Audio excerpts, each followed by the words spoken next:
ஆனது போரின் மிக உச்சகட்டம் என்று கூறலாம். ஈரானுடைய supreme leader Ayatollah Ali Khamenei கொல்லப்பட்டதாக ஏற்கனவே அமெரிக்க அதிபர் ட்ரம்ப் தெரிவித்திருந்தார். இஸ்ரேல் பிரதமர் பெஞ்சமின் நேதன்யாகு தெரிவித்திருந்தார். ஆனால் ஈரான் ஊடகங்கள் அதை மறுத்திருந்தன. இதன் மூலமாக ஒரு குழப்பம் நீடித்தது. ஏனென்றால் ஈரானுடைய supreme leader Ayatollah Ali Khamenei உண்மையில் கொல்லப்பட்டாரா, அவர் உயிரோடு இருக்கிறாரா, எங்கு இருக்கிறார் என்ற பல கேள்விகள் எழுப்பியது. ஆனால் ஈரான் ஊடகம் அதிகாரப்பூர்வமாக அறிவிக்கும் வரை இது கேள்விக்குறியாக தான் இருந்தது.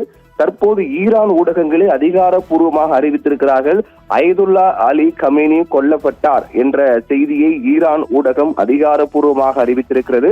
அதோடு மட்டுமல்லாமல் 40 நாட்கள் துக்கம் அனுசரிக்கப்படும். ஈரானுடைய சுப்ரீம் லீடர் கொல்லப்பட்டதை அடுத்து 40 நாட்கள் துக்கம் அனுசரிக்கப்பட இருப்பதாகவும் ஈரானுடைய ஊடகங்கள் தெரிவித்திருக்கிறார்கள். இதன் மூலமாக இந்த போரின் மிக முக்கிய நகர்வாக, மிக முக்கியமாக கட்டமாக பார்க்கப்படக்கூடிய ஈரானுடைய சுப்ரீம் லீடர் அயதுல்லா அலினி கொல்லப்பட்டார். அமெரிக்க அதிபர் ட்ரம்ப் கூறியது போலவே, இஸ்ரேல் பிரதமர் பெஞ்சமின் நேதன்யாகு கூறிய போலவே ஈரானுடைய supreme leader Ayatollah Ali Khamenei கொல்லப்பட்டார் என்ற செய்தி என்பது தற்போது உறுதியாக இருக்கிறது.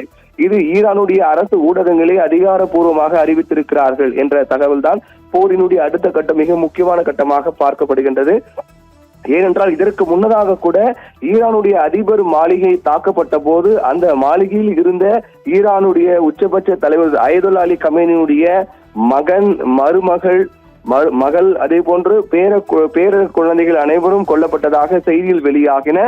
அது மட்டுமில்லாமல் ஈரானுடைய பல்வேறு ராணுவ தளபதிகள், முக்கிய அதிகாரிகள், காவல்துறை அதிகாரிகள் என பலரும் கொல்லப்பட்டதாக ஒவ்வொரு கட்டமாக செய்தியில் வெளியாகின. ஆனால் ஈரானுடைய supreme leader Ayatollah Ali Khamenei மிக பாதுகாப்பாக இருக்கிறார், அவர் பாதுகாப்பு இடத்துக்கு மாற்றப்பட்டார் என்றுதான் ஈரான் தரப்பில் தெரிவிக்கப்பட்டது. ஆனால் அமெரிக்க தரப்பில் ஏற்கனவே கூறும்போது அயதுல்லா அலி கமேனி எங்கு இருக்கின்றார், அவர் எங்கு பதுங்கி இருக்கின்றார், அவர் எங்கு தூங்குகிறார் உள்ளிட்ட அனைத்து தகவல்களும் தங்களுக்கு தெரியும். அதாவது நாங்கள் இதை அதிகாரப்பூர்வமாக பிரவீன்குமார், இப்போ கமேனியின் உடல் கண்டுபிடிக்கப்பட்டிருக்கிறதா சொல்லப்பட்டிருக்கு, அது குறித்து எதுன்னு சொல்லுங்க.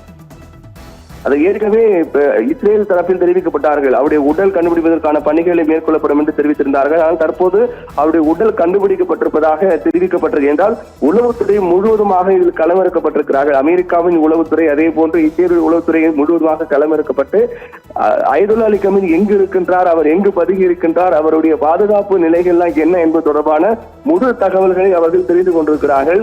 அதன் அடிப்படையில் தான் அதற்கு நேரம் பார்த்து, சரியாக நேரம் பார்த்து அமெரிக்கா மற்றும் இஸ்ரேல் இணைந்து அயதுல்லா அலி கமேனியை கொண்டிருக்கிறார்கள். அவருடைய உடல் மீட்கப்படும் என்று ஏற்கனவே தெரிவிக்கப்பட்டதை அடுத்து அவர் உடல் தற்போது மீட்கப்பட்டிருப்பதாக தெரிவிக்கப்பட்டிருக்கிறது. அந்த உடல் மீட்கப்பட்டிருக்கிற காட்சிகள் எல்லாம் கூட விரைவில் வெளியாகலாம் என்று எதிர்பார்க்கப்படுகிறது.